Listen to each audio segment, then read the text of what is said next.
Hi boys and girls, welcome back. I'm Christine here at this Steak and Brush, and today we're going to do another foundation review, this time of the Becca Ultimate Coverage 24-Hour Foundation. Before we get into it, as always, if I could ask you to go ahead and like this video and subscribe to my channel. If you're already subscribed, thank you, and make sure you hit the little bell to be notified whenever I post videos. And also Instagram, you can follow me over on Instagram at steak_and_brush. Okay, so this Becca foundation, I guess it came in the BoxyCharm this month. This is not where I got that. I did cancel my BoxyCharm, and with all the controversy that's going on with it, I haven't gone back to it, but I did find this at TJ Maxx, and I got this for, it was either $8.99 or $9.99. I don't remember exactly. And this is in the shade Sand. I have no idea how close this is going to be to my color, but we're going to try it. All right, I have already prepped with the No Problem Prime Essence from Touch in Soul. I will do one side of my face with a blender and, oh, that's the foundation, and one side with the brush. Let's get a little information about the product itself. This is from the Ulta website. It says it retails for $44, and it comes in, at least at Ulta, 42 shades. Becca's Ultimate Coverage 24-Hour Foundation is a full coverage liquid foundation featuring 24-hour water and transfer resistant wear with a breathable, natural finish infused with the perfect balance of coated pigments and water. It delivers breathable, buildable coverage that feels lightweight for a flawless yet undetectable natural finish that won't clog pores. Get the full coverage look you feel good about wearing all day, every day. Recommended, it says for medium buildable coverage to use a sponge. For fuller coverage, use the brush. Again, I'm going to start with one of each. All right, so let's just kind of get into it. It's a glass bottle with a pump tube. That's always nice. It looks pretty thick. There.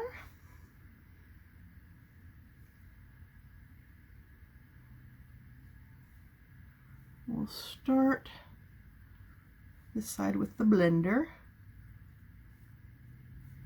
I did finally break down and I ordered, oh, I just said I was going to use a blender. Oh well, I'm using the brush on this side.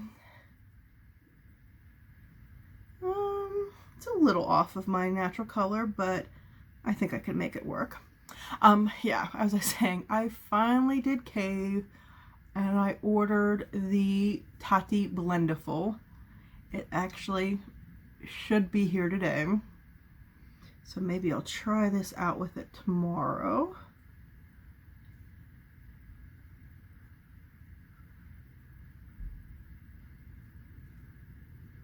Yeah, there's a definite difference in the colors here. But like I said, I think I can make it work. It's lighter than I thought it would be. I thought, if anything, maybe I was getting too dark. But no, that is not the case. All right. And we'll do this side as the Beauty Blender.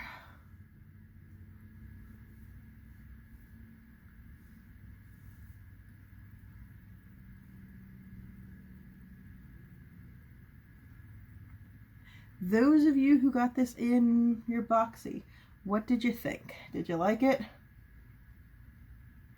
The last foundation I did was the Covergirl, the Skin Milk, and I mean, it was a really nice foundation, but it's so light coverage, and I want fuller coverage. because I'm a coverage queen.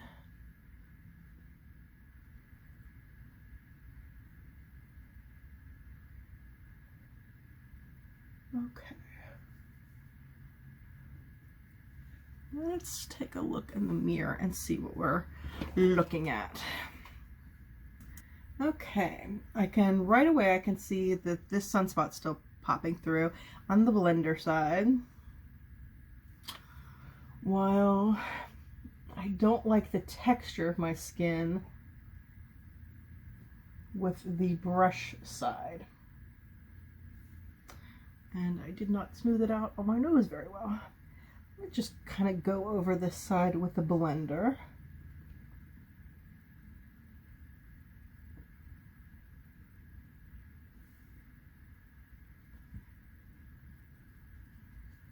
Trying to decide if it's oxidizing at all. I think the coverage on this side is already exactly what I need. So I'm just going to take what's left on my hand here.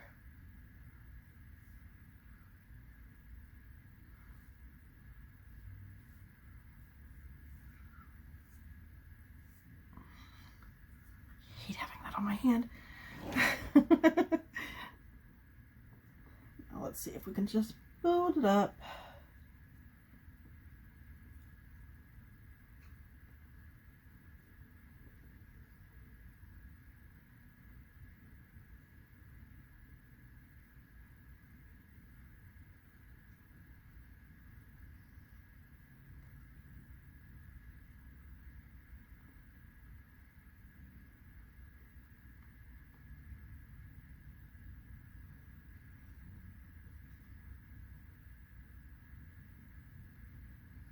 Okay. Still not quite covering that sunspot up, but it's not bad. I feel a little textury. We'll see what happens. I'm pretty sure I'm going to have to set this. So let's see. Let me put the rest of my face on. I've got some cream products that I'm going to do, and then I'll powder it, and I'll be back with my full face on, and we'll see how it kind of goes from there. See you in a bit. I'm back with my full face of makeup.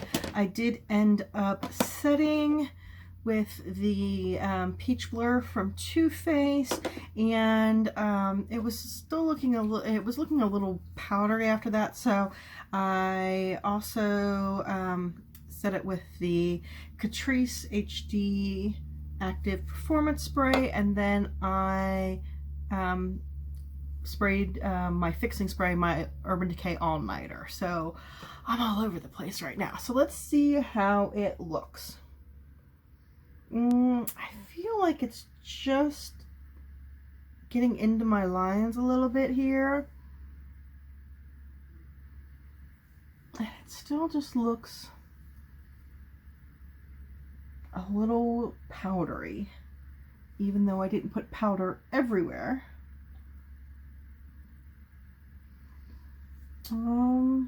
Did well. I used this, I just got this yesterday, so I used the cream blush out of there and one of the highlighters.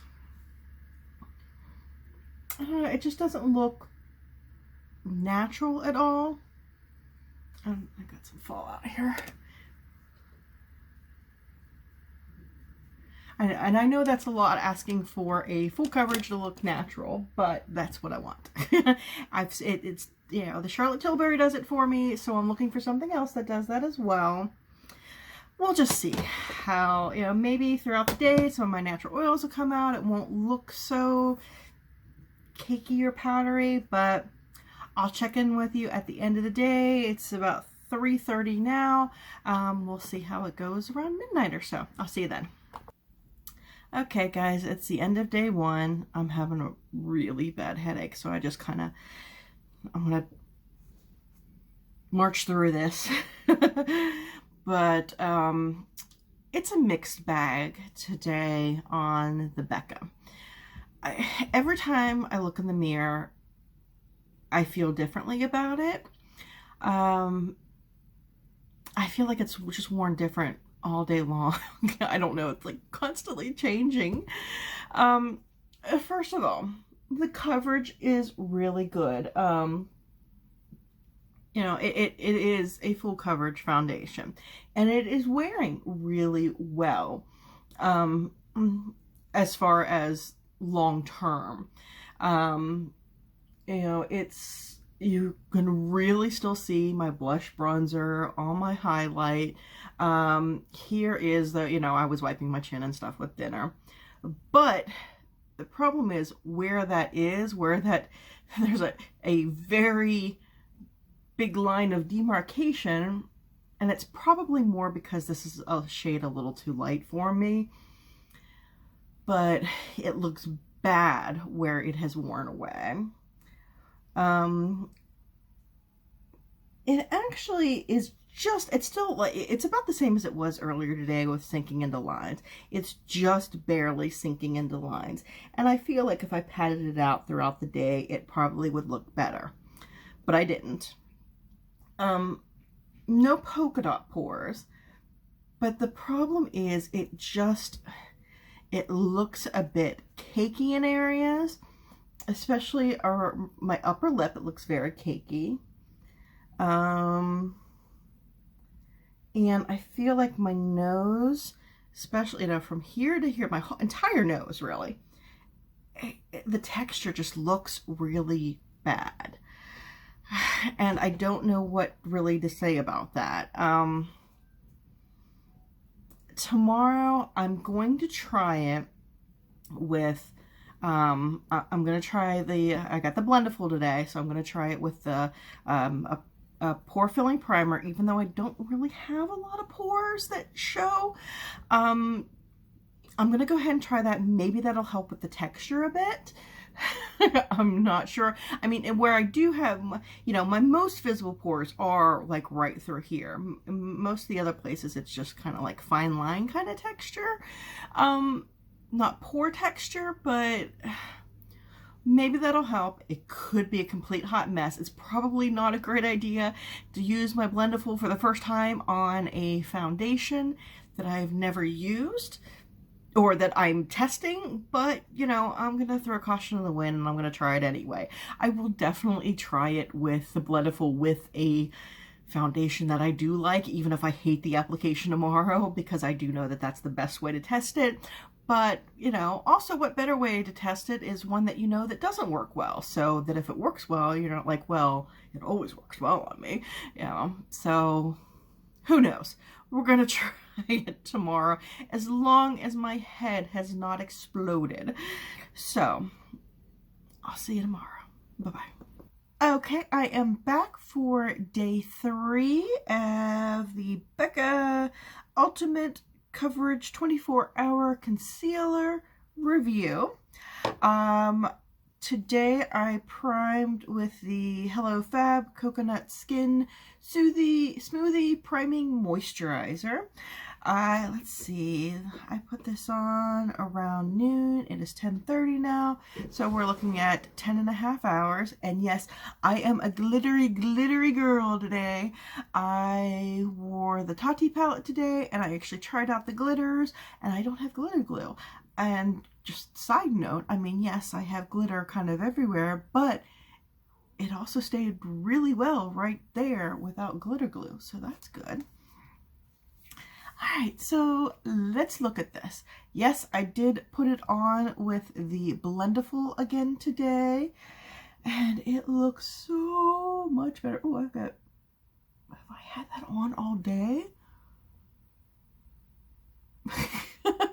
I had like pizza stuff at Penn Station today for lunch, and there's a little bit, I've even looked in a mirror several times today, and I just now noticed that. So embarrassing. Okay. Around my lips is kind of a mess. I was hanging out with a friend today, and, you know, we were trying on different lipsticks and stuff, so, you know, it's been wiped away around there a lot. But okay, nothing really settling in my lines. My nose still looks good. I mean, you could really still see my blush here. I did take a nap, so I kind of slept here.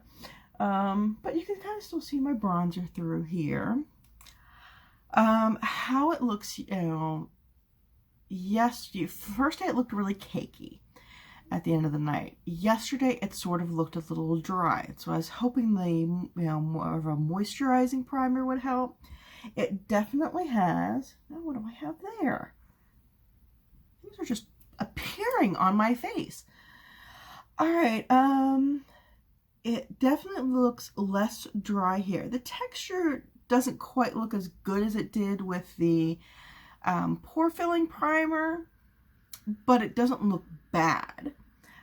It does not look dry. It looks just the slightest bit dry throughout here, and I mean, it's really weird. It's like I can see a little bit of shine from my natural oils coming in, and I did not put, the only powder that hit my face today was a little bit of highlight throughout here and my bronzer. Everything else are cream products. I didn't do any kind of setting powder. I did use the Urban Decay setting spray. Yeah, I mean, it looks, you know, I can see the oils coming through with for a nice, like, natural shine, but it also just looks a little bit like there's some, you know, powdery kind of stuff, which is odd, but it doesn't look bad. I mean, I really, really, really have to be looking at it to see it. So yeah, this is, after day one, I thought, nope, shit show, not happening. Day 2 and 3 aren't going to be good. But that silly little Blendiful changed my mind. Have you picked up the Blendiful and had this happen with foundations that you weren't having any luck with? I mean, maybe it's the Blendiful and the primer. Again, I still have to test that out on a foundation that I really do like, but yeah, I'm impressed with this when it's used under the right conditions. It doesn't settle into fine lines, wrinkles, no polka dot pores, but it looks a little, it can look a little powdery or cakey depending, you know, so I would give that, you know, like half a star. It definitely covers, you know, covers up things, so I would give it a full star for that. I don't think it transfers. How long it lasts, you know, I think it's about average. You know, like I said, I've had this on for 10.5 hours. The middle of my face looks good. It's just the sides that are really kind of wearing down. You know, I would give this, I don't know, this is 24 hours. I don't know that I would give it 24 hours. So I would give it, you know, half a star there. And for its claims and miscellaneous, I would give it a half a star just because it did not work well unless I used it with the Blendiful. And that's a big thing. Not everybody has a Blendiful. You know, it looked like trash using it with a sponge or a brush, which is what most people use. So that's a, you know, that's kind of a big thing. So I would put it in the 3.5 star range. I would say 3.5 to 4 stars if you have a Blendiful. If you don't, you know, you're looking at like 2 to 2.5 stars, if that. So this is a mixed bag, but once I got it to work, I really like it. So let me know if you've had this. You know, I know a lot of people got in BoxyCharm. Do you like it? Have you had success with it without a Blendiful? Or have you used the Blendiful on it and really liked it? All right, so that wraps up my Becca. I think my next foundation I have is the Milani Screen Queen. So I'll probably be working on that for the next several days. So yeah, thank you so much for sticking around. I greatly appreciate it, and I'll see you at the next video. Bye-bye.